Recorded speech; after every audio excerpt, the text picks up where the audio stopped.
मला एक सांगा, हे पैठण आहेत, प्रतिष्ठानपूर आहेत, ब्राह्मण शरीर आहे, सूर्यासारखं तेज पांघरलेलं आहे, आणि एक ब्राह्मण गोदावरीला आंघोळला जातो आणि त्याच्यावर यवन थुंकतो, आणि बाकीचे ब्राह्मण काय करत होते? हा संप्रदायाला कलंक आहे. आज सुद्धा एक मुसलमान तुम्ही छेडखानी करून बघा, सगळे धावून येतील. आणि एका जो भागवतकार आहेत, पैठणचं नाव वाढवणार आहे, अशांच्या अंगावर एक थुंकतो आणि बाकीचे काहीच बोलत नाही. आणि सांगताना इतकं सांगतात की ब्राह्मणानेच त्याला लावून दिलं थुंकू म्हणून. लक्षात येते आपण काय सांगतो समाजाच्या पुढं, कसली इतिहास सांगतो आपण. आपली परंपरा नाही आहे अयोध्येची. आणि बर जो इतिहास हा सांगतो ना, तो लगेच म्हणतो काळ गुलाम सलाम करी. एक सामान्य माणूस अंगावर थुंकतो आणि तुम्ही ग बसता, ही परंपरा संप्रदायातली नाही आहे. ज्या पताका आहेत त्या उलट्या केल्या तर धर्म टिकणार आहेत, एरवे धर्म टिकणार नाही. भविष्यात जर तुम्हाला असं वाटत असेल की आपले ग्रंथ टिकावेत, भागवत टिकावत, ज्ञानेश्वरी गाथा टिकावे, तर तुम्हाला काठ्या उलट्या केल्याशिवाय पर्याय नाही. आता माझ्याकडे पाहिल्यानंतर लक्षात येत असेल, मला खूप लोक बोलतात परखड बोलतात. म्हणलं परखड नाही बोलत, सत्य सांगतो. संतांना वारकऱ्याला बदनाम करू नका. हे खूप श्रीमंत आहेत, खूप मोठ्या घराण्यातले आहेत. आजही 14वी पिढी योगीराज महाराजांची तिथपर्यंत परमार्थ चालू आहेत. मला सांगा कोणत्या राजाची पिढी? नाथ महाराज जरा खुलं बोलतात, काय माय जीवा नवे लाव, उघडं बोलतात. नाथ माऊली सारखं वाकडं बोलणारं जगात कुणीच नाही. सुखी पुरुषोत्तम, जो सुखी आहे तिथे पुरुषोत्तम असे जायचा. म्हणजे दुखी माणसाकडे तो नाही, तो जगाचा सगळी श्रीमंत झाला तरी माणूस तिथे नाही, देव तिथे नाही आहे. सुखी पुरुषोत्तम. मग सुखी कोण आहेत? त्याच्यावर संपूर्ण जग आधारित आहेत. मला दया तीर्थ धर्म, जर धर्म टिकला तरच तुम्ही सुखी व्हाल.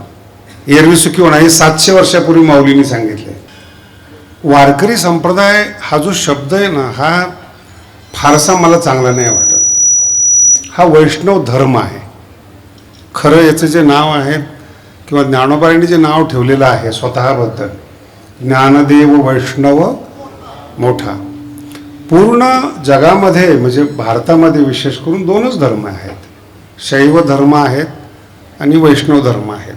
वैष्णव धर्माच्या अंतर्गत काही पूजापाठ पंथ बदललेले असतात, आणि जे शैव धर्म आहे त्याच्या अंतर्गत मांत्रिक तांत्रिक वामाचार वगैरे असे पूजेचे भेद असतात, संप्रदाय नसतात.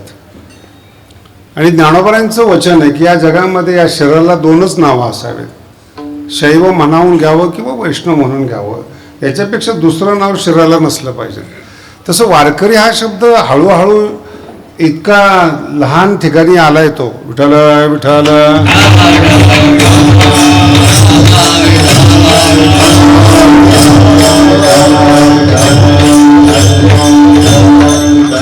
खाली बसा, डिस्टर्ब करू नका, विषय वेगळा आहे.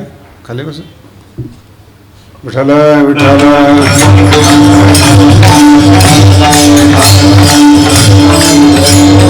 आणि कुणी हा संप्रदाय शब्द घातला, संप्रदायामध्ये जो संप्रदाय शब्द आलेला आहे ना, तो गुरु परंपरेसाठी आलेला आहे. तो असं वारकरी संप्रदाय म्हणून शब्द नाही आलेला आहे. संप्रदाय सकाळचा येथोनी म्हणण्याचा अर्थ असा की गुरु परंपरा आहेत. नाथांची, तुकोबारायांची, ज्ञानोबारायांची गुरु परंपरा आहे, त्याचा अर्थ आहे. पण तो हळूहळू एखाद्या काही घटना अशा संप्रदायामध्ये आहेत. आज जवळपास सगळे कीर्तनकार आहेत, थोडंसं जास्त चांगलं बोललेलं बरं. काही शब्दाचं जाणीवपूर्वक बुद्धिमान लोकांनी पतन केलेलं आहे. जसा हा वारकरी संप्रदाय आहे, वैष्णव धर्म आहे हा, आणि शैव धर्म आहे. त्यातली पूजा पद्धती आणि सिद्धांताची पद्धती वेगळी आहे. पण वारकरी म्हटल्यामुळं काय झालं की श्रीमंतीचं पतन झालं, आणि लोकांच्या डोक्यामध्ये असा वारकरी बसला की ज्याला नीट फेटा बांधता येत नाही, धोतर नीट घालता येत नाही, मळालेले कपडे असतील, जेवणाचं जरा शुद्ध नाही, असं काहीतरी लोकांच्या पुढे एक भाऊ तयार केला. त्याचा महाराष्ट्रावर असा परिणाम झाला की ज्या लोकांना मराठी येत नाही ते महाराष्ट्राचे गुरु झाले. ज्या भूमीमध्ये ज्ञानोबाराय आहेत, तुकोबाराय आहेत, नाथ महाराज आहेत, हे संत असताना संत निर्यात करावे लागतात, ह्याच्यापेक्षा काय वाईट. एक काळ असा होता की नामदेव महाराजांनी वैष्णव धर्म घुमान पंजाब पर्यंत नेला होता. तो तिथून जो परत फिरला, तो इतका परत फिरला की तो गावापर्यंत सीमित झाला. आणि आता तर जर वर्तमान पाहिलं नाही वारकरी संप्रदायाचं, कळतच नाही की नेमकं कुठं चाललंय महाराष्ट्र. याचं मूळ कारण सांगतो, वारकरी संप्रदाय हा पहिल्यापासून श्रीमंत आहे. ज्ञानोबारांचे जे पंजोबा होते ते योद्धे होते. शेजारी गाव आहे आपेगाव, ज्ञानोबारांच्या वडिलांचं जन्मगाव, आणि त्या काळामध्ये देवगिरीवर सत्ता होती महाराष्ट्राची. आणि मराठवाड्याचे चीफ ऑफिसर प्रमुख हे ज्ञानोबारांचे पंजोबा होते. बीडमध्ये युद्ध झालं, त्याच्यात ते मारले गेले. तुम्ही जर बीडला गेलं तर अजूनही त्यांच्या पंजोबाची समाधी आहे ज्ञानोबारांच्या. मला अर्थ वेगळा सांगायचा बरं का, मी चरित्र नाही सांगत. ज्ञानोबारांचा DNA कोणत्या घरातला हे सांगतोय मी. आणि त्या ज्ञानोबारांची एवढं पतन झालं, ज्ञानोबारांच्या दुःखावर ज्ञानोबारांची तुकोबारांची गरिबी सांगून कीर्तनकार श्रीमंत झाले. कधी इतिहास आपण कोणत्या कुळातले आहोत वाचत जरा, काय इतिहास आहे आपला. देवगिरीशी पहिली सत्ता आलेली महाराष्ट्राची देवगिरीवर, त्याच्याशी आपेगाव कनेक्ट होत. आणि पूर्ण मराठवाड्याचे मालक ज्ञानोबारांचे पंजोबा होते. तुम्हाला मराठीत म्हणा असेल, थोडंसं लागलं तरी चालेल. एक शब्द आहे, रक्त मोठं असावं, वाड्या तोड्याचं रक्त नसावं. रक्त मोठं असावं या शब्दाचा आत्ताचा अर्थ आहे DNA मोठा असला पाहिजे, विजन मोठं असलं पाहिजे. आणि ते विजन तुम्हाला परंपरेने येतं, रक्तातून येतं. ते रक्तातूनच येतं, म्हणून म्हणावं लागतं हरिदासाची घरी मज उपजवा जन्मांतरी. असं बाहेरून येतच नाही ते. विठ्ठल विठ्ठल. आणि त्या परंपरेतले ज्ञानोबाराय, त्याच्या आजोबांनी निर्णय घेतला की माझा वडील युद्धामध्ये मारले गेले, म्हणून पुढची पिढी मला युद्ध करायला नको, म्हणून विठ्ठल पंतांना शिक्षणासाठी काशीला पाठवलं. आणि काय महाराष्ट्राचं बुद्धी फिरली मला माहित नाही. त्या काळामध्ये 700 वर्षापूर्वी बालविवाह होत होते. बालविवाह म्हणजे राजघराण्यातले विठ्ठल पंत काशीला जात असताना थांबले ते यात्रा करत करत. त्या काळात अलंकापूर फार मोठं नव्हतं महाराज. आमचे मोठे भाऊ सांगतात दळायला सुद्धा चरोलीला जावं लागत होतं. गिरण सुद्धा आळंदीमध्ये नव्हती 100 वर्षापूर्वी. अशी आळंदीची परिस्थिती 700 वर्षापूर्वीची कशी असेल त्याचा थोडा अभ्यास करा. आणि विठ्ठल पंतांचा बालविवाह झालेला आहे, सगळ्याला मान्य आहे. पण लग्न करून पुढे गेले, काशीला शिकले उत्तम. आणि जेव्हा काही उत्तराधिकारी वगैरे चर्चा झाली असेल त्या काळामध्ये, मग त्यांनी सांगितलं की मी विवाहित आहे, मला ब्रह्मचारीची गादी घेता येणार नाही, म्हणून परत आले ते. त्याचा इतिहास इतका बदलला, अजूनही वाईट वाटलं. आमची येती मित्र समोर बसलेले आहेत. संन्याशामध्ये 2 प्रकारच्या दीक्षा असतात. जर एखादा संन्यासी ज्यांनी शेंडी आणि जाणव काढून टाकलेला आहे, पुन्हा जर त्यांनी लग्न केलं तर त्याला गोसावी परंपरा म्हणतात. आजही आपल्या भारतामध्ये गिरी पुरी भारती ह्या परंपरा आहेत. ह्या संन्याशांच्या मुलांच्या परंपरा आहेत. जर ज्ञानोबांच्या वडिलांनी संन्यास घेतला असता तर गिरीपुरी भारती झाले असते ना. ते किती छोटी गोष्ट आहे. पण एखाद्या परिवाराला बदनाम करायला कितीपर्यंत माणूस जाऊ शकतो, विशेष करून बुद्धिमान माणसं. विठ्ठल विठ्ठल.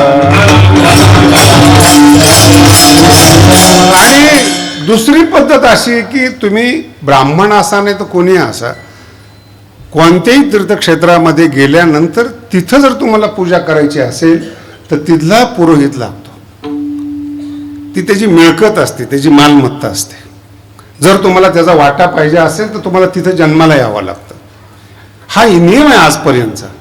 कुठलाही कितीही मोठा ब्राह्मण असला तर ते दुसऱ्याच्या तीर्थक्षेत्रात जाऊन पूजा करता येत नाही. ज्ञानोबारांच्या आईला भाऊ नव्हता हे सगळं प्रसिद्ध आहे. ती प्रॉपर्टी कोणाची, तिथून ते वाद सुरू झाले. मग मला एकाने प्रश्न विचारला, महाराज हे नामदेव महाराजांचे जे काही अभंग आहेत ते खोटे आहेत का? म्हटलं सर्रास खोटे आहेत काही काही अभंग. कारण की वारकरी संप्रदाय ज्याला माहीत नाही त्याला प्रक्षिप्त अभंगाचा अर्थ कळत नाही.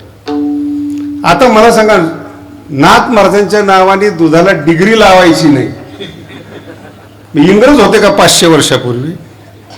नाथ महाराजांचं नाव वापरलंय पण गवळण त्यांची नाही. आता किती भेसळ झाली हा भाग नंतरचा आहे. आणि याचा प्रत्यक्ष पुरावा आहे. आज सुद्धा बघा नामदेव महाराजांच्या गाथ्यामध्ये 500 वर्षांनी जन्माला येणारी मीराबाईचं चरित्र आलेलं आहे. त्याच्यामध्ये अभंग खोटी नाही आहे. संतांच्या नावाखाली चुकीचं चरित्र लोकांमध्ये प्रसिद्ध केलंय आणि भावना होऊन बसली लोकांची. म्हणून राजघराण्यातले ज्ञानेश्वर महाराज आहेत. म्हणून ज्ञानेश्वरी सारखा राजयोगी ग्रंथ लिहिला त्यांनी, मोठा ग्रंथ. आजपर्यंत 750 वर्षात त्या ग्रंथाच्या एका ओवीची बरोबरी जग करू शकलं नाही. महाराष्ट्र नाही बरं. आता तुमचा अभ्यासच नाही संस्कृत मधला, काय लिहिले संस्कृतमध्ये, कशा संस्कृतमध्ये कविता आहेत, ज्ञानोबारांचं काव्य कसं आहे. आता तुलना करायला माणूस तो मोठा लागेल ना. जर वाड्या तोड्यातला माणूस ज्ञानोबारांचं चरित्र सांगायला लागला तो म्हणणारच खाणं पिणं मिळत नव्हतं, याला मिळत नाही, त्यांनी घातलं ज्ञानोबारांच्या नावाखाली. तुकोबारायांचा इतिहास सुद्धा तसाच आहे. तुकोबारायांचे मूळ पुरुष जे विश्वंभर बाबा आहेत त्यांचा एक मुलगा युद्धात मारला गेलाय आणि एका मुलाची जी परंपरा सुरू झाली त्याची 8वी पिढी हे तुकोबाराय आहे. त्या 8 पिढ्याचं पुण्य तिथे जन्माला आलं. आणि बाहेरच्या लोकांना इतिहासच माहिती नाहीत काय आहेत काही. आणि ह्या श्रीमंत परंपरेमध्ये आमचे नाथ महाराज आहेत. विठाला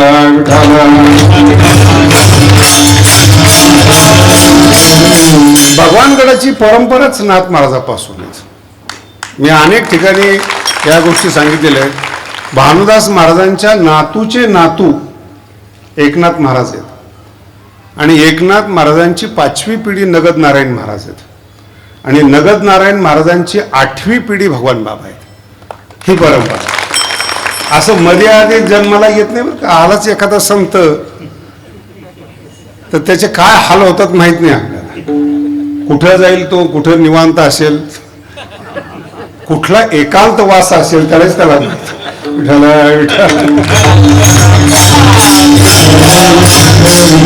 म्हणून या अभंगामध्ये एक कूट टाईप एक शब्द आहेत. एका जनार्दनी संत आणि पूर्ण करीती. ते काय थांबायचं कळत नाही आमच्या वारकरी लोकांना. संत काही असं सुपर मार्केट नाही की आल्याला पूर्ण करीती मनोरथ, असं नाही. थोडंसं थांबण्यात फरक केला की तुम्हाला संताचा महिमा कळतो. एका जनार्दनी संत पूर्ण, ते स्वतः पूर्ण आहेत म्हणून पूर्ण होणारा मनोरथ पूर्ण करतात. सगळंच मनोरथ पूर्ण केलं तर एखाद्याला माझं मला मर्डर करायचं आहे, चोरी करायची, पूर्ण करीती असे संत जगात आहेत पण संप्रदायातले नाहीत. विठ्ठला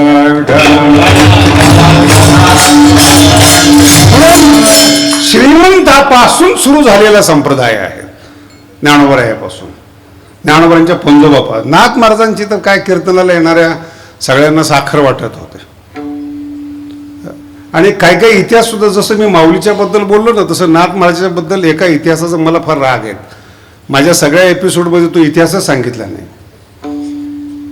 यवन अंगावरी आवडतच नाही हा इतिहास.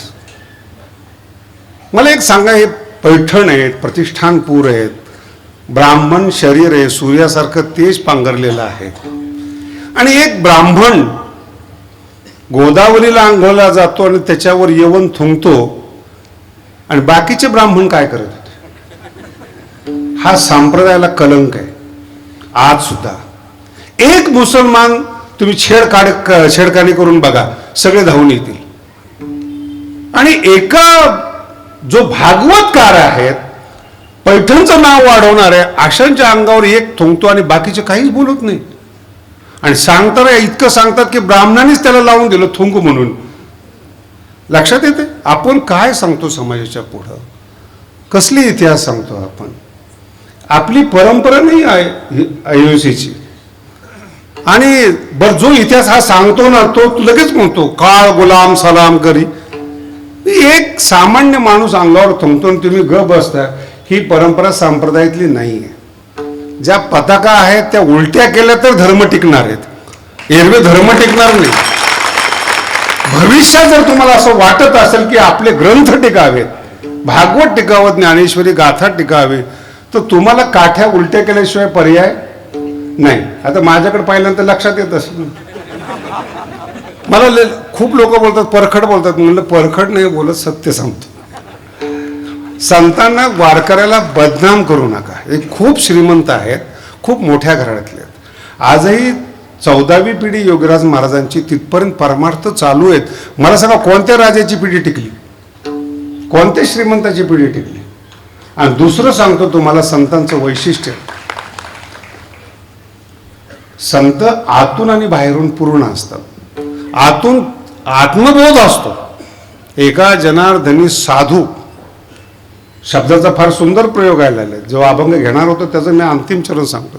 जयापासी आत्मबोध. आणि ज्ञानेश्वरीतली ओवी सांगतो तुम्हाला साधू म्हणजे काय. विठाला विठाला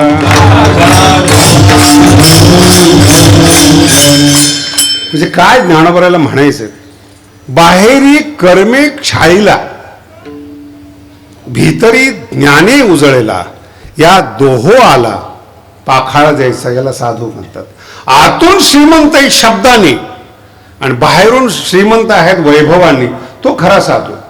त्याचं नाव भगवान बाबा पण आहे, नाथ महाराज पण आहेत. जरासे ड्रेस बदलला, चपल्या बदलल्या ना तर लोक लगेच टीका करायला सुरुवात करतात. महाराज बिघडले. अज्ञानी माणसांनी नीट वागावं का. हे जग जर देवाचं आहे त्याचा भोग साधू सुद्धा घेतात. साधू जास्त घेतात का की त्यांना समजतं भोग कसा घ्यायचा आहे.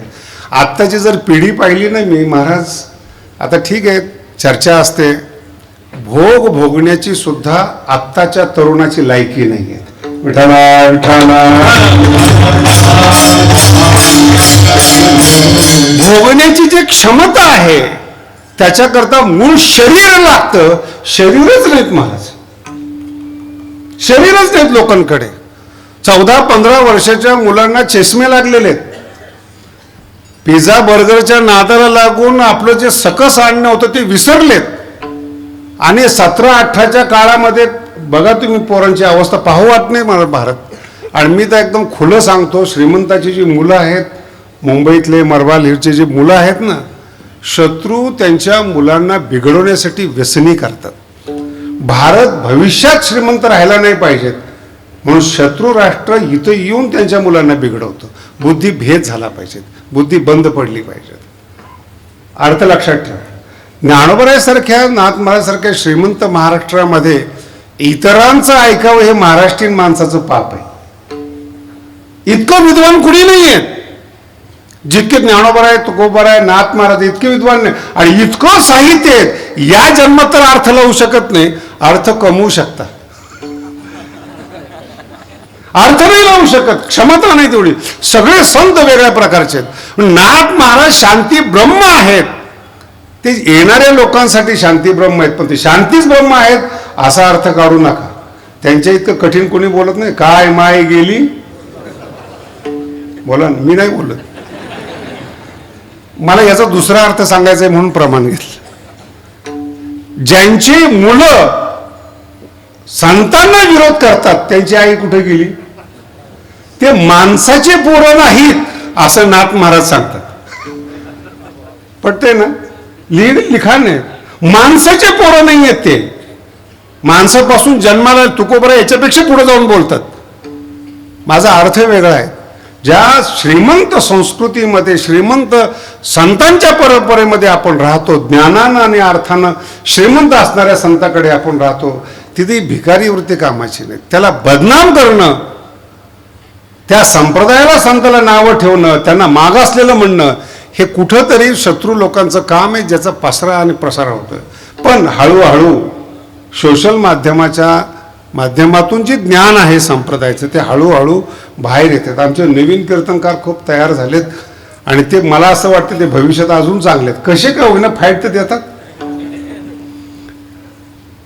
काही का होईना निदान प्रतिकार करण्याचा प्रयत्न करतात. आणि हे ज्ञान आहे, आतून श्रीमंत असलं पाहिजे. किती लिखाण आहेत नाथ महाराजांचं. भागवत एकच ग्रंथ आहेत असं मला म्हणायचं नाही बरं का. मुख्य ग्रंथ ज्याला आपण भागवत म्हणतो, भागवत संप्रदाय म्हणतो, त्याच्यासाठी तो लिहिलेला आहे.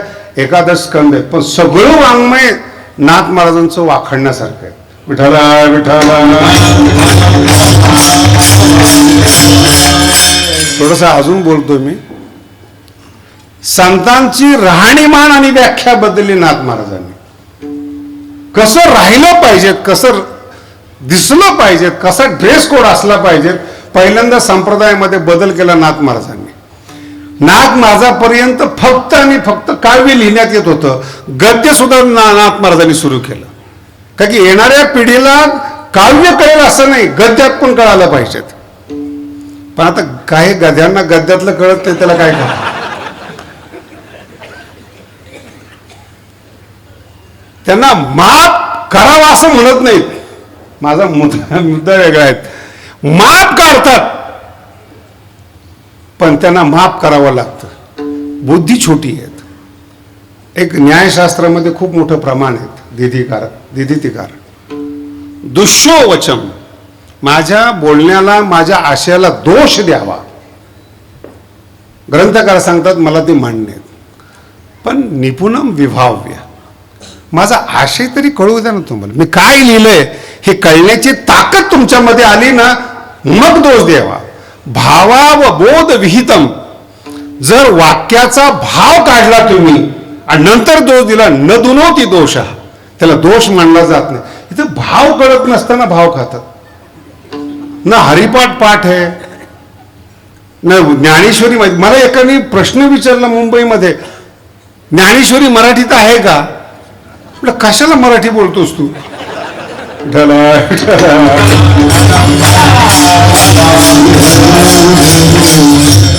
मागे एक विषय झाला होता, त्यावेळेस मी सांगितलं मला फार चांगलं वाटतं ते.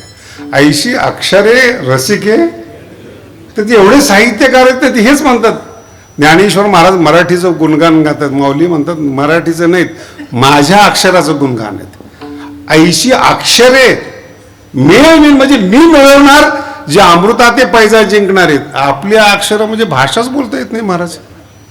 काय काय कीर्तनकाराला तर इतकं, मी एक विद्यार्थी अवस्थेत चांगला पखवाज वाजवत होतो आणि नेमकं अशा माणसाचं कीर्तन होतं ज्याला मराठीच बोलता येत नव्हते, पण ज्यांना कीर्तन करता येत नाही ते मॅनेजमेंट फार छान करतात बरं का. मला अजून सृष्टीतलं काही काही रहस्य कळत नाही, त्यापैकी हे रहस्य. ज्याला कीर्तन येत नाही ना, तो एका जिल्ह्याचा मालक असतो, त्यांनी ठरवायचं कोणता महाराज आणायचा. त्याला स्वतःला कीर्तन येत नाही आणि तो ज्याची स्तुती करेल त्याच कीर्तनकाराला बोलवणार, चांगल्या कीर्तनकाराला बोलवणार. आणि ह्यांचं पकड एवढी असते, काय सांगतील काही सांगता येणार नाही. ती भाषा नव्हती पण गाव त्याचं होतं. त्याला म्हटलं हे पा, तुला मराठी नीट बोलता येत नाही, जरा चांगली बोल, तुझं कीर्तन आहे ना तर चांगली बोल. वाजवायला मीच होतो. तो चांगल्या बोलण्याच्या नादात काय म्हणलं, तो दिली इंद्रिय हातपाय का. अंधारामध्ये माणूस एकटा निघाला तर काय होईल, आता काय बोलावं त्याला. अरे हसायला मी एकटाच होतो, बाकीच्या तर तीच मराठी आवडत होती. आपली क्षमता काय, आपली योग्यता काय, त्याच्या पुढे जाऊन सांगतो.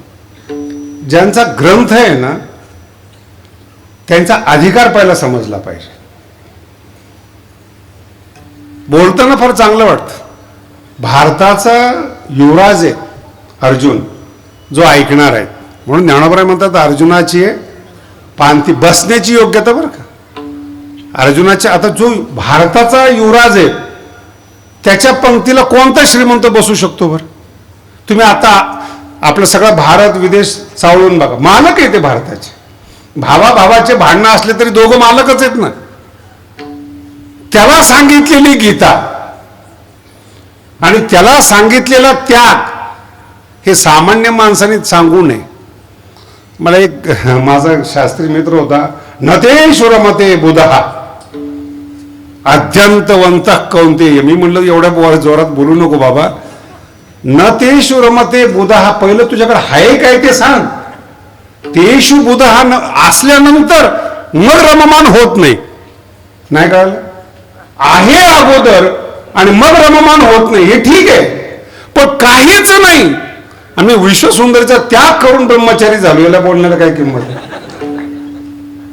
तुझी योग्यता काय? तुझं आता जास्त बोलत नाही मी. ग्रंथ कोणाचा आहे? ज्ञानोबराय बोलणार आहेत. ज्ञानोबराय बोलताना ज्ञानोबरायांनीच ज्ञानोबरायांचं वर्णन करावं ज्ञानेश्वरीचं, अशी ज्ञानोबरायांची विशेषता आहे. तसं ज्या अभंगाला आपण हात लावतो ते कोण आहेत? ते स्वतः पूर्ण आहेत. एका जनार्दनी संत पूर्ण. इथं थांबायला पाहिजे. ते पूर्ण आहे म्हणून इतरांचा मनोरथ पूर्ण करतात. अपूर्णातल्या लोकांना जमतच नाही, ते फक्त त्यात दाखवतात. ज्ञानेश्वरीमध्ये एक प्रक्रिया अशी आलेली आहे की जगातल्या कोणत्याही माणसाकडे वैराग्य नाहीये. वैराग्याच्या डिग्री आहेत, वैराग्य नाही आहेत. कारण की वैराग्य हा ईश्वराचा प्रसाद आहे. तुम्ही त्याग करू शकता. अर्थ कळाला तुम्हाला? काही चहाचा त्याग करतात, तंबाखूचा करतात, माळ घातल्यानंतर नॉनव्हेज सोडतात. हा त्याग आहे, वैराग्य नाही. जर उत्तम कर्म केलं, तुम्ही चांगलं कर्म केलं, त्याच्यावर जर ईश्वराची प्रसन्नता आली तर मग वैराग्य सिद्धी देई जे पसायत. हा पहिला टप्पा आहे कृपेचा. इथं सुद्धा काही काही बिघडू शकतात असं नाथ महाराजांचं म्हणणं आहे. वैराग्य सिद्धी दिल्यानंतर सिद्धीच्या पाठीमागे लागतात. सिद्धी लावी पिसे कोण तयार? जे पुसे ते पिसे. जे सिद्धीच्या मागे लागतात ते काही ज्ञानी संत. वारकरी संप्रदायातला कोणताही संत ताईत गंडे आणि क्षमता देत नाहीत. मी एक निरीक्षण केलं, का श्रीमंत लोक आपल्याकडे येत नाहीत? त्याचं कारण आपण आशीर्वादच देत नाही. आपलं म्हणणं उलट आहे, तो संसार सुखी होण्यासाठी येतो. जेवढे जगातले साधू आहेत बघा तुम्ही, राजकारणी सहित कोणत्या ना कोणत्या साधूच्या पायाला बांधलेले.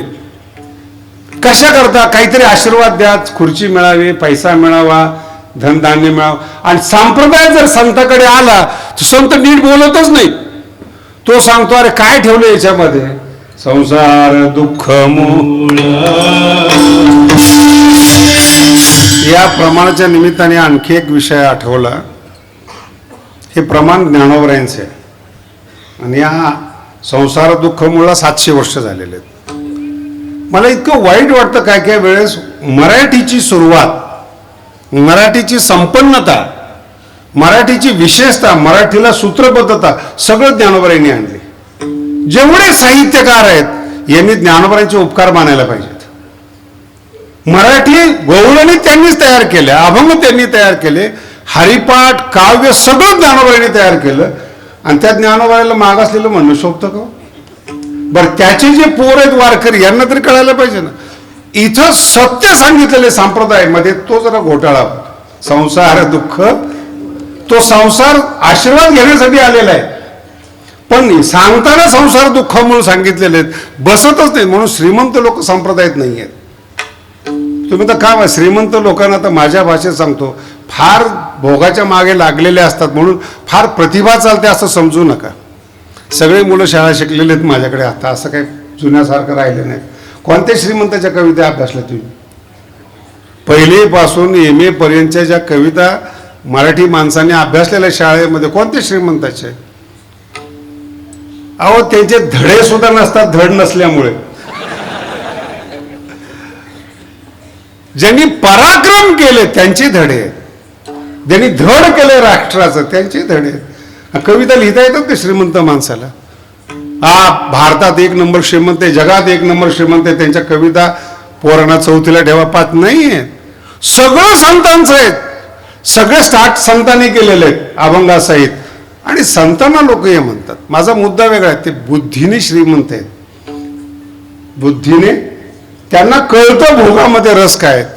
तुम्ही सगळ्या बाजूने पतित आहेत. मोक्ष फार लांब आहे, आतली गोष्ट तर फार लांब आहे. बाहेरून देखील भोग नाही भोगतायत. भोग म्हणजे काय असते महाराज?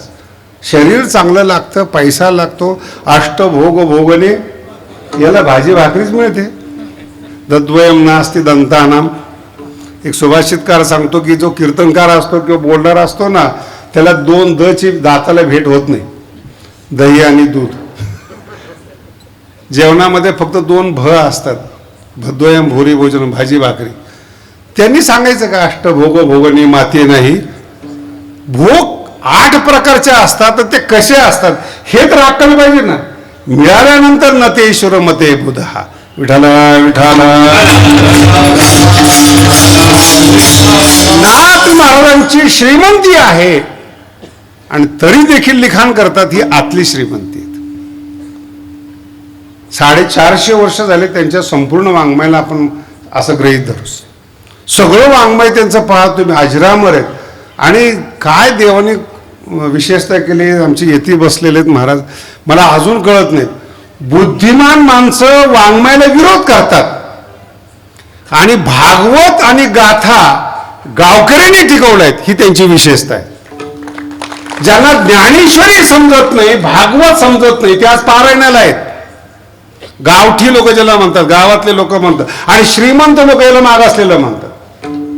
किती फरक आहे बघा ना. म्हणून मला एकाने विचारलं कसं काय, म्हणलं काय, चंदनाचं झाड जरी असलं तरी त्याला सांभाळण्याकरता 2-4 साप लागतात, नाही तर कुणी कापून येईल. तसं वाङ्मय सांभाळण्याकरता श्रद्धाळू लागतातच. विठाला विठाला.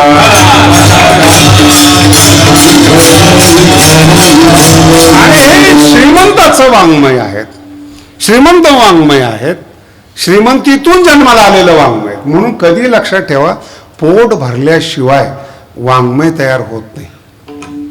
सर्वे पूर्णे जठर पिठरे प्राणीनाम संभवंती.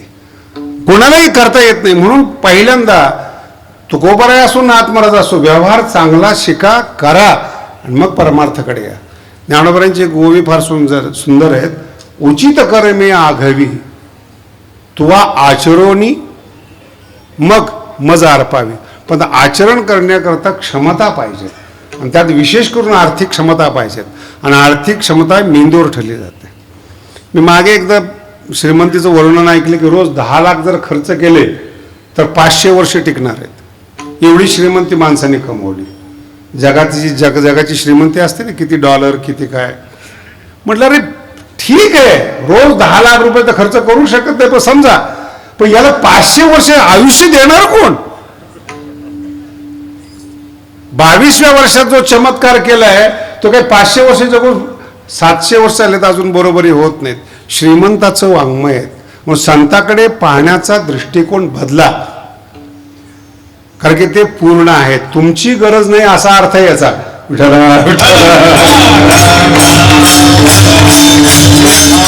एका जरी संत पूर्ण म्हणजे तुमची गरज. मग काय करतात. आणि दुसरा नाथ महाराजांची विशेषता सांगतो तुम्हाला, आयता देव तुमच्या हातात देत नाहीत. जे मनोरथ पूर्ण करतात ना, ते कोणाचे मनोरथ पूर्ण करतात. तेने साधती साधन, साधना साध्य करण्याकरता ते मनोरथ पूर्ण करतात. साधना केल्याशिवाय, प्रयत्नाशिवाय ज्ञान मिळत नाही, ही सूचना आहे. पण सगळ्या वारकरी संप्रदायातल्या मुलांना, कीर्तनकारांना सांगणंच आहेत, मेहनत केल्याशिवाय ज्ञानी होणार नाही. ज्ञानेश्वरी जर वाचली ना, करिता जाती भोकसे बुद्ध्याधिकांचे. ज्ञानोबा म्हणतात अभ्यास करत असताना, आता तुम्ही बोलत असताना 2 मिनिटात निरीक्षण करून सांगतात कीर्तन चांगलं का वाईट आहे, हे झाले तुमचे 2 मिनिटं.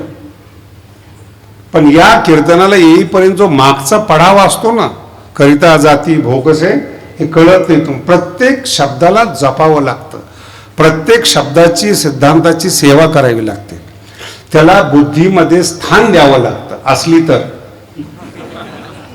आणि त्या गुरुनी तो सिद्धांताला आशीर्वाद. वाणी गोड केव्हा होते, विद्वान कमी आहेत का मला सांगा बरं. वाणी गोड संतांनी दिल्यानंतरच वाणी गोड होते. देवाच्या संतांच्या आशीर्वादाशिवाय वाणीत मधुरता येत नाहीत. मी इतके विद्वान बघितलेत महाराज. आमचे एक जण कीर्तनाला गेले होते स्वामी महाराज, मला सांगितलं की मी अमक्याचं कार्यक्रम करून ऐकलो. म्हटलं काय पाप केलं होतं तुम्ही. चुकीचे शब्द तासभर तुम्ही ऐकून घेताय, खरंच तुम्ही संन्यासी आहात. काय ऐकणार काय तुम्ही? तुमची क्षमता काय काय समजतंय? म्हणून संताकडे पाहण्याचा दृष्टिकोन पाहिला पहा, ते श्रीमंत आहेत आणि पूर्ण आहेत. साधना करणाऱ्यासाठी मनोरथ पूर्ण करतात, आयतं खाऊन बसण्यासाठी नाही. साधने साधिती मग त्यांचा मनोरथ पूर्ण करीते. म्हणून ते स्वतः पूर्ण आहेत. आणि पूर्ण शब्दाचा आणखी पुढे अर्थ फार वेगळा. हा पूर्ण शब्द इतका लांब जातो, तो वेदापर्यंत जातो महाराज. पूर्णमदः पूर्णमिदं, आणि ते पूर्णता संतांमध्ये येते. त्याचा संबंध तुकनाथ महाराज लावतात. एका जनार्दनी संत पूर्ण, आणि ते पूर्ण आहेत म्हणून पूर्ण होणारे मनोरथ पूर्ण करते. विठ्ठल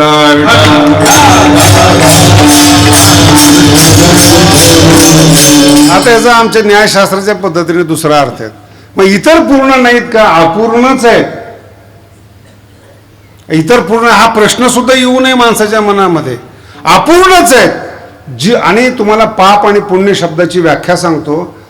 खदखद जर तुमच्या मनात असली ना जगताना, ते पाप आहे. असं कुठं बॅलन्स फिलेन्स कुठे तयार केली नाही तुम्हाला. तुमच्या चेहऱ्याकडे पाहिल्यानंतर पाहू वाटत नाही, हे पाप आहे. आपलं समाधान ज्याच्याकडे पाहिल्याने बिघडत आहे. ज्ञानोबांची ओवी दर्शने प्रशस्ती ही. काही काही माणसं इतके चांगले असतात महाराज, आयुष्यात पुन्हा भेटणारे नसतात, पण पाहिले की बरं वाटतं, चांगला माणूस. काही ज्योतिषी फितिशी माहीत नसतं कुठला आहे काय. काही काही वारकरी मी बघितले की अंगावर कपडे नाहीत तरी ते सुंदर आहेत. नाही कळालं? कपडे नाहीत अंगावर तरी ते समाधानी आहेत. कपड्याची गरज नाही समाधानासाठी. तुम्ही ब्रँडेड कपडे घाला, तुमचं थोबाड सांगतं किती किती कपटी आहात. तुमचे डोळे बोलतात, चेहरा बोलतो. अनुभव घेऊन पाहतो. जेवढे श्रीमंत आणि बुद्धिमान लोक आहेत, नुसतं 2 मिनिटं बसावं त्यांच्याजवळ, पळून जावं असं वाटतं. आमच्या महाराजांनी ते कीर्तन ऐकलं. संन्याशी जमतंय त्यांना, मी जात नाही. मला आजपर्यंत टाळ घेऊन कोणी पाहिलं नाही बरं का. कारण की वाईट चांगलं नाही झालं तरी चालेल, पण आपले सिद्धांत बिघडता कामा नये. जपावे लागतात, ते सांगतात. जपावे लागतात, वाक्य जपावे लागतात, अक्षरं जपावे लागतात, सेवा करावी लागते. आणि सगळा संसार करत असताना नाथ महाराजांनी लिहिलंय. मी नाथ महाराजाला आहे ना पूल मानतो. पूल जो असतो ना, 2 तीराला टेकलेला असतो. तो 2 तीराला एकाच वेळेस टेकलेला असतो. तसं नाथ महाराज जेव्हा त्यांच्या पाठीमागे पाहतात तेव्हा त्यांना कैवल्याचा पुतळा दिसतो. हे एक टोक आहे नाथ महाराजांचं. तुमच्याकडे जेव्हा पाहतात जोहारमायव, हे टोक हे दुसऱ्या संतात सापडणार नाहीत. हे जे जोड आहे ना, हा इतर संतात नाहीच. लिहित असताना एकदम सांभाळ. आता तसं पाहिलं तर बघा, हरिप्राप्तीशी उपाय एकदम साधे शब्द आहेत. तुम्ही हरिपाठ, माऊलीचा हरिपाठ कठीण आहे. कठीण म्हणण्यापेक्षा तो ज्ञानेश्वरीपेक्षा कठीण आहे. हा माझा अनुभव आहे.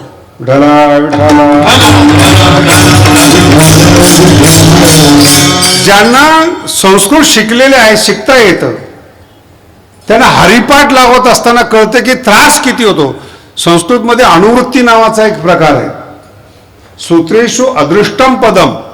सूत्रात जर काही शब्द कमी असले ते वरून खाली येतात. ते तसं हरिपाठामध्ये सूत्र आहेत आणि ज्ञानोबाईंचे सूत्र आहेत. जर ते कमी वाटले की ते वरून येऊन बसतात आणि ते गोळा करता करता तुमची नाकी नऊ येते. त्याला म्हणतात हरिपाठ. माऊलीचं टाचन आहे महाराज, विस्तार कळत नाही ज्ञानेश्वरी.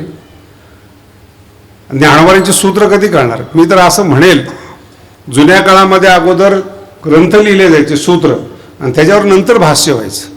माऊली असा चमत्कार आहे, अगोदर त्यांनी भाष्य लिहिलं, नंतर त्याचं सूत्र लिहिलं, त्याला हरिपाठ म्हणतात. किती डोकं लावा तुम्ही, किती डोकं लावा. एक आत्ताच्या भाषेतल्या लोकांप्रमाणे मी एक शब्द सांगतो, बुद्धीचे वैभव. किती पाठ आहे बरं तुमच्या. तुम्ही हा शब्द वर्तमान काळात माणसाच्या चिकित्सेसाठी लावा. तुम्ही जेवढे बुद्धिमान आहे जगामध्ये, जेवढे बुद्धिमान आहेत, जे स्वतःला बुद्धीच्या जोरावर ज्यांनी वैभव कमवलेलं आहे, जग पादाक्रांत केलेलं आहे, त्यांचे इतिहास आहेत, त्यांचे ग्रंथ आहेत, मी गरीब कसा होतो, नंतर श्रीमंत कसा झालो, मी वर्ल्ड माझ्या ताब्यात कसं घेतलं, ग्रंथ आहेत त्यांचे. ज्ञानोबराकडे पहा बरं, बुद्धीचे वैभव. अरे जग ताब्यात घेतलंस, पण जगदीश्वर ताब्यात घेणाऱ्याला बुद्धीचं वैभव म्हणतात. हे मी बोलतोय, तुम्ही विनाकारण टाळा नका हो. एक केशीराज तिथंच लिहिलेलं आहे. तुमचं लक्ष जात नाही अतिपरिचयात. दोघांच्या बाबतीमध्ये विठ्ठल विठ्ठल. सुखी का होत नाही, तेच एकच अभंग आहे. समाधी हरीची समसुखी. मला ज्ञानोबांची एक गंमत सांगतो, जरा चांगले कीर्तनकार आहेत. जे मगाशी आता सांगता सांगता बोललो मी, पापी माणसाजवळ आपल्याला बसता येत नाही. मला सांगा, जेवढी माणसं बसलेली, दुखी माणसाबरोबर बसून दाखवता का तुम्ही दिवसभर? जो दुखी आहे, संसारचं गाऱ्हाणं सांगणार आहे, सगळ्या बाजूनी पतित आहेत, त्याच्याजवळ बसून दाखव. कीर्तनकार असू द्या हो, ज्ञानेश्वरी सोडून जर तो बोलायला लागला तर बसूच वाटत नाही त्याला. ज्ञानोबांनी सूचना केलेली, बोलूच नाही, बोलण्याची नाही. पहिली गोष्ट, जर बोलायला लागला, परिसता होय माय बाप. ऐकणाऱ्याला असं वाटतं की आपल्या कानामध्ये आईबापाने अमृत टाकलेले. ह्याला बोलणं म्हणतात साधूच. आणि अभ्यास करून नाही बसत. ज्ञानोबांनी लिहिलेले, देव कोणाला प्राप्त होतो, सुखी पुरुषोत्तम असे जैसा. याचं वक्रता कळत नाही बघा. म्हणून मगाशी म्हणलं, नाथ महाराज जरा खुलं बोलतात. काय माय जीवा नवे लाव, उघडं बोलतात. नाथ माऊली सारखं वाकडं बोलणारं जगात कुणीच नाही. सुखी पुरुषोत्तम, जो सुखी आहे तिथे पुरुषोत्तम असे जैसा. म्हणजे दुखी माणसाकडे तो नाही, तो जगाचा सगळी श्रीमंत झाला तरी माणूस तिथे नाही, देव तिथे नाही आहे. सुखी पुरुषोत्तम. मग सुखी कोण आहेत? त्याच्यावर संपूर्ण जग आधारित आहेत. मला दया तेथ धर्म. जर धर्म टिकला तरच तुम्ही सुखी व्हाल. एरवी सुखी होणार हे 700 वर्षापूर्वी माऊलींनी सांगितले. दया तेथ धर्म तेथ सुखागम. जिथं धर्म आहे तिथं सुखी आहात. मला सांगा, आपण एवढे माणसं आज कीर्तनाला बसलो, हे महाराष्ट्रातच शक्य आहे.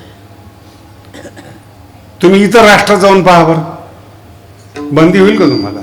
भजनाला बंदी करतात तो लोक. घरातल्या घरात परमार्थ करा, बाहेर करायचा. कोणतंही राष्ट्र असो जगामध्ये, मोठमोठे तत्वज्ञानाला प्रतिबंधक करणारे धर्मवेडे आहेत. पण जो धर्म चालत असेल तर इथेच धर्म सुखागम. तो धार्मिक आहे, धर्म तेथ. आणि जिथं सुखाचं आगमन आहे तिथं देव आहे.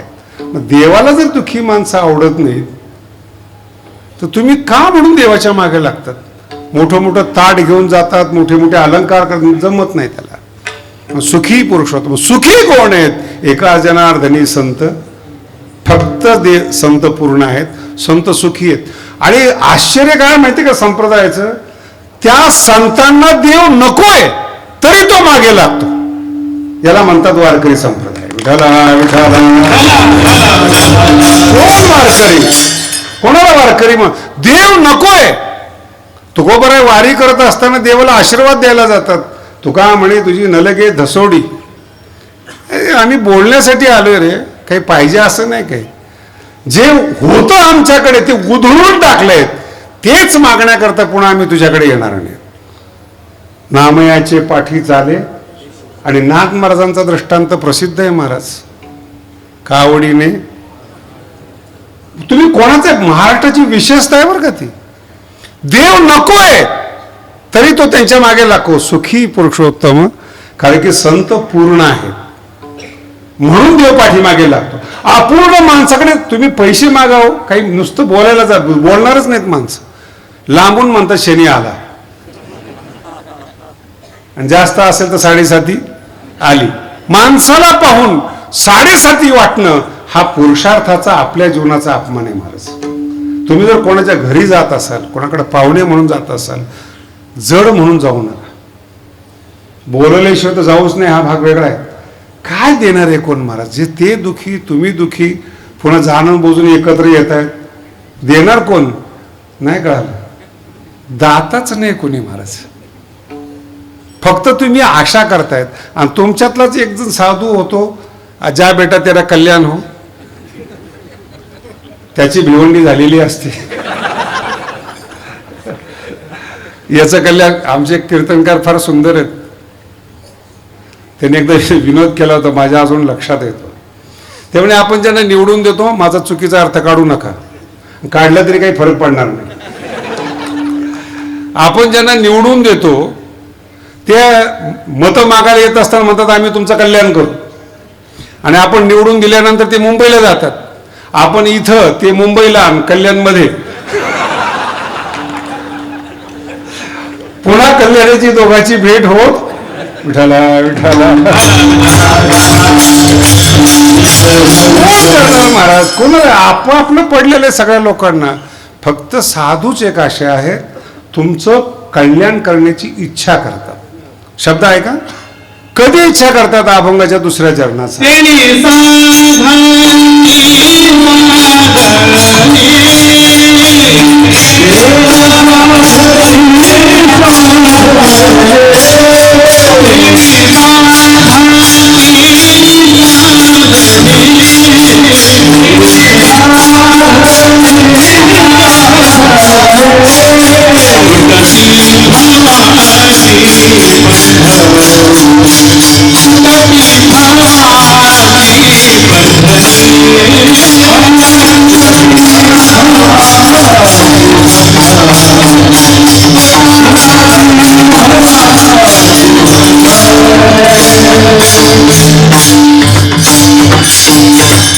साधना करणाऱ्याला संत साथ देतात.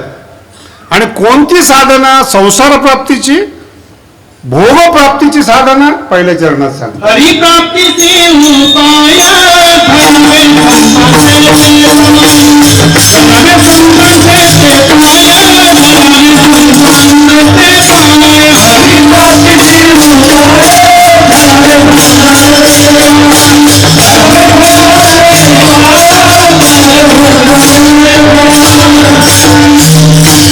हे ब्रॅकेट आहेत आणि हे इतके अभंग मोठे आहेत. तुम्हाला फक्त दिग्दर्शन करतो.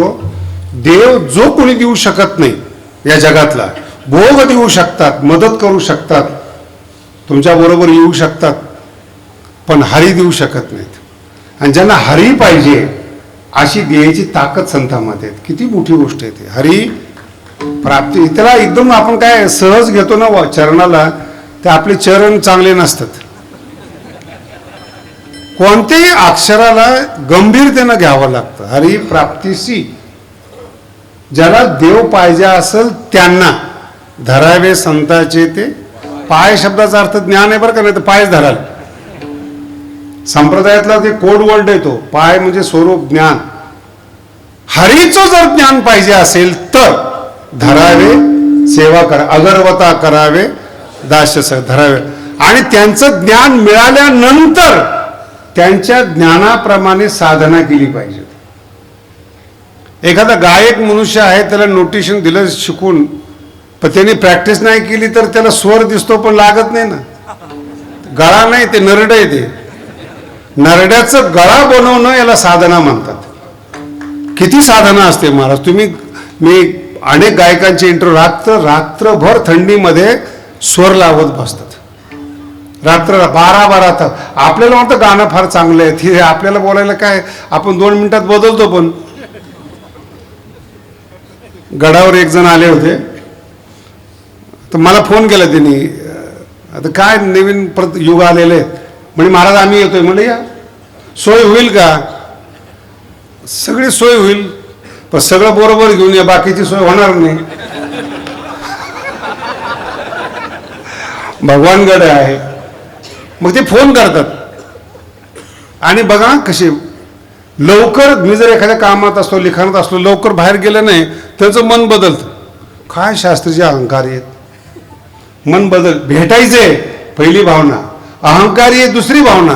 आणि थोड्या वेळामध्ये जर त्यांना सांगितलं यांना चहा द्या, अरे खरंच शास्त्री चांगले, आपला गैरसमज होता. आता ही पूर्ण इतिहास नाही सांगत तुम्हाला मी. आणि जर तारीख नाही दिली तर चहा सुद्धा कडू लागतो. पुन्हा मन बदलतं. जर हा म्हणलं शास्त्रीसारखा माणूस नाही, एका 10 मिनिटामध्ये तुमचं मन किती बदलतं हे पहा तुम्ही, आणि हे कंट्रोल करण्यासाठी साधना करावी लागते. योगश्चित्तवृत्ती ज्या ध्येयाने तुम्ही निघालात ते मजबूत पाहिजे. ज्ञान दिलं त्यांनी, धरावे संताचे ते, पण साधना कुणी करायची? चुकवून आला पहाडी, ते आपलं काम आहे, संताचं काम नाही आहे ते. सद्वासनेच्या मग साधू संगे. किती कळतं मला माहित नाही. अगोदर शुद्ध व्हा, काम क्रोधाच्या साखळीतून चुकवून स्वतः आला, आणि मग तो जर सद्वासनेच्या डोंगरावर आला, मग साधू संगे सुभटा. उजू म्हणजे सरळ. मग त्याच्या अगोदर संत संगती काही कामाची नाही, म्हणून दुसरं चरण आहे. तेने साधती, ते ज्ञान देतात. नाही म्हणे महाराज किती मोठे संत असू द्या, अहंकारी असले, जर आम्ही ठरवलं त्यांच्या पाया नाही पडायचं, तिसऱ्या चरण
फार गोड अभंग आहेत. संताविना प्राप्ती.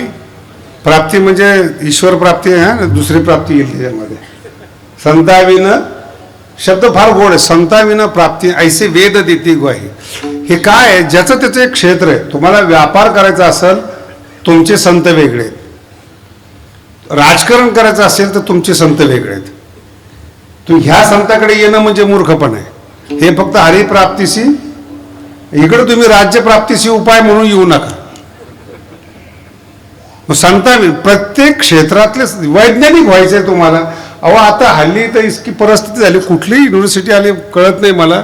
2-4 पुस्तकं ऐकतात, लेक्चर ऐकतात, की डायरेक्ट येऊन उलटं सुलटं बोलतात. आम्ही वैज्ञानिक दृष्टिकोन ठेवतो. म्हटलं नासात प्रवेश मिळाला का? बायको नीट ऐकत नाही, आईबापाला पश्चाताप झाला जन्म देऊन, काम नाही धाम नाही. प्रत्येक गावामध्ये मुली कमी झाल्यामुळं 25-25 तगे नाही म्हणत मी, फिरतायत, कामच नाही. मी तर लोकांना आव्हान केलं, मला ज्यांचे लग्न होत नाही त्यांनी गडावर या, निदान कीर्तनकार तरी होईल. भोगही नाही, मोक्षही नाही, मध्ये कशा करता? काहीतरी जीवन वय सत्कर्मी तरी लागेल ना. म्हणून संत त्याचा अर्थ असा की जर तुम्ही परमार्थात आला, वेद देते नाही. माझा मी वेदाला मानत नाहीत, सगळ्यात मोठा मूर्खपणा आहे हा. जे ज्ञानाचं भांडार आहेत त्याचा द्वेष करणं हा मूर्खपणा आहे. तुम्ही संप्रदाय म्हणून मानू नका, धर्म म्हणून मानू नका, ज्ञानाचं भांडार म्हणून वेदाला माना. श्रोत्रियम ब्रह्मनिष्ठम समीप पाणी. आणि त्यांच्याकडे जाताना हात जोडून जा. ऐसे वेद देती. कठोपनिषदामध्ये फार विस्तारपूर्वक कथा आलेली आहे त्याची, तो तुम्हाला इथं सांगत बसत नाही. समीप पाणी. जात असताना सुद्धा हात जोडून जा. तुम्हाला ज्ञान पाहिजे आणि उलटं बोलत आले तर. मला एक मित्र आहे माझा, त्याला काही ज्ञानेश्वरीतली ओवी सुटत नव्हती. ज्ञानेश्वरीने सोडलेला होता तो. आता त्यांनी एका ज्ञानेश्वर महाराजांच्या ओवीवर आक्षेप घेतला माझ्यासमोरच. म्हणजे शास्त्रीजी मला ह्या ओवीवर संशय आहे, मग ही ओवी अशा अशा पद्धतीने चुकीची. म्हणलं यस उत्तम, पण तुम्हाला काय वाटत? मला काहीच वाटत नाही. म्हणलं मूर्खाबद्दल काय वाटत नाही. मग ही ओवी सोडवायची कशी? म्हणलं शिष्य म्हणून शरण ये. वादविवाद करणारा आणि बुद्धिमान म्हणून जर तुम्ही आलात तर तुम्हाला ज्ञान देणार नाही. संताविना प्राप्ती, धरावे संताचे. तू जर वादविवाद करणार आला तर तुला उत्तर दिलंच पाहिजे असं थोडंच आहे काय? एक माझ्या जीवनातली घटना आहे. स्वामीजीकडे शिकत असताना तर स्वामीजी रहस्य ईशावास्य रहस्य उपनिषद त्यांचे 50 ग्रंथ प्युअर संस्कृतमध्ये आहेत आणि ते त्यांनाच कळत होते. आजही मुंबईमध्ये 1000 कोटीची त्यांची प्रॉपर्टी आणि आम्ही उत्तराधिकारी शोधतोय. फक्त स्वामीचे ग्रंथ वाचता येईल त्याला आम्ही गादी देतोय. आज धर्माची परिस्थिती किती वाईट झाली बघा. भगवान बाबांचा एवढा मोठा सप्ताह होतो, 7 कीर्तनकार अभ्यासू शोधणं मला सारख्याला कठीण होत आहे. ही आपल्या संप्रदायाची परिस्थिती बोलता कुणाला तुम्ही. आणि नवीन होतो, लघुसिद्धांचा अभ्यास चालू होता. एक जण साऊथमधून आलेला विद्वान आणि स्वामीजी राहायला मलबार हिलला होते. ज्यांना कळत असेल त्यांनी बघा. आणि मलबार हिलमध्ये प्रवचन करायचे. ज्यांच्या मलबार हिल म्हणजे संपूर्ण भारत ज्यांच्या ताब्यात आहे त्या एरियाला मलबार हिल म्हणतात. आणि तिथं स्वामीजींचे प्रवचन, तिथं तो विद्वान आलेला आणि ते असं संस्कृतमध्ये बोलायला सुरुवात केली. आम्ही नवीन 7-8 महिने झालेले आमचं इको येण्याची चाललेलं आणि हा इतका बोलायला. स्वामीजी बोलतच नव्हते संस्कृत. 15-20 मिनिटं ते बोलत होते. मला असं वाटायचं की आमच्यासारखं असतं तर धडाधन बोलला असता. नवीन नवीन इंग्रजी शिकलेले असतात ना ते मराठीच बोलत नाहीत आणि चुकीची इंग्रजी बोलल्यामुळे ज्याला इंग्रजी चांगली कळते तो गप असतो. हे मला माहित नाही त्या काळात. 15 मिनिटं बोलत होतं स्वामीजी, काहीच बोलत नव्हतं. त्याला जेव्हा जायची वेळ आली तेव्हा त्यांनी प्रार्थना केली की तुम्ही काहीच बोलत नाही, मी एवढं लांबून तुमच्याकडे आलेलो आहे. मग ते सांगितले ठीक आहे. ते 4-5 वाक्य मोजून स्वामीजी बोलले असतील. ती न्याय घटित संस्कृत आहे ती. 5 वाक्य बोलले त्याच्यानंतर त्याची वाणीच बंद झाली. माझी अगोदरची अवस्था आणि नंतरची अवस्था, हा बोलत का नाही आता. मग स्वामी बोले इनको चाय पाणी दे दो, थोड़ा सा और छोड़ के आओ. मग मी त्याला घेऊन सोडवायला गेलो खाली. मला विचारतो स्वामीजी कहाँ से. मैंने कहा कहाँ से. बोले पृथ्वी से. मला अगोदरचा राग. मैं बोले क्या संस्कृत बोलते स्वामीजी. मला बरं वाटलं की गुरुजींची स्तुती करतोय. क्या ऐसी संस्कृत मध्ये जिंदगी में सुनी नहीं. म्हणजे पहिले क्यों बोल रहे थे. बोले मालूम नहीं था इतने बड़े विद्वान है. मैंने क्यों. बोले कपड़े इतने हल्के पहने हुए थे, साधे कपडे, त्याच्यामुळे ते विद्वान आहे. आता लोक कपड्याला विद्वान मानतात हे मला माहित नाही. आणि पाया पडून गेला महाराजांनी. मला सांगितलं त्यांनी जाता जाता, जिंदगी में इनका साथ मत छोड़ो, ऐसी संस्कृत काही नाही आहेत. लक्षात येते. आणि मग मला अगोदरच लक्षात होतं तो भाग सोडून द्या. तो जाता जाता त्या डोळ्यातून पाणी आला. 4 अक्षर पती किती मोलाचे आहेत. अहो एक अक्षर, ज्ञानोबांचा शब्द सांगतो, एक शब्द एका सूर्यासारखा आहे. एक शब्द समुद्राहुनी खोल. अर्थ एक शब्द समुद्र आहेत, एक शब्द सूर्य आहेत. ज्ञानेश्वरीत किती शब्द आहेत महाराज, किती सूर्य आहेत, किती समुद्र आहेत ज्ञानेश्वरीमध्ये. आणि त्या ज्ञानेश्वरीला आपला स्पर्श होतो हे जगातलं सगळ्यात मोठं भाग्य आहे. ती ज्ञानेश्वरी आपण ऐकतो जिचा एक शब्द समुद्र आहेत, एक शब्द सूर्य आहेत. त्या ज्ञानेश्वरी स्पर्श करतो. त्यांचं वर्णन मी म्हणून म्हटलं, नाथ महाराज पूल आहेत. मागे बघतात तेव्हा कैवल्याचा पुतळा म्हणतात आणि पुढे बोलतात, तुमच्याकडे बोलत असताना एकदम हरिप्राप्तीशी उपाय म्हणून सांगतात. याला पूल म्हणतात. अवघडातल्या अवघड गोष्टी कळणं तो एक टप्पा आहे आणि एकदम सामान्य माणसाला कवडीमध्ये घेणं त्याचं नाव नाथ महाराज आहेत. दोन्ही बाजू आहेत. आणि किती वर्णन आहेत महाराज, माऊलीचं किती वर्णन करावं. आणि त्यांनी वर्णन केल्यामुळे आपल्याला माऊली समजतात. याला म्हणतात नाथ महाराज. साधकाचा मायबाप चाले ही साधी गोष्ट नाही महाराज. म्हणून संताशिवाय, पुन्हा डबल सांगतो, संताशिवाय ईश्वराची प्राप्ती होत नाही. का होत नाही. संताजवळच, देवाजवळच संत असतो. त्यांनी इशारा केल्याशिवाय देव त्याला प्रसन्न होत नाही. हे तुम्हाला मी अगोदर सांगितलं. आणि वेदाची निंदा करू नका. ग्वाही म्हणजे साक्षी येते. द्वारकेचा राणा अशी साक्ष देणारे वेदशास्त्र उभारी ज्ञानोबाराय पण म्हणतात. म्हणून कोणताही माणूस ज्ञानी असू द्या, कोणतंही पुस्तक चांगलं असू द्या, कोणतंही भंडार चांगला असू द्या, व्यक्तीकडे पाहू नका. ज्ञानाकडे पहा. ज्ञानोबराय कोण आहेत, नाथ महाराज कोण आहेत हे नका पाहू, त्यांच्या ज्ञानाकडे पहा, तुमचा उद्धार होईल. विठोबा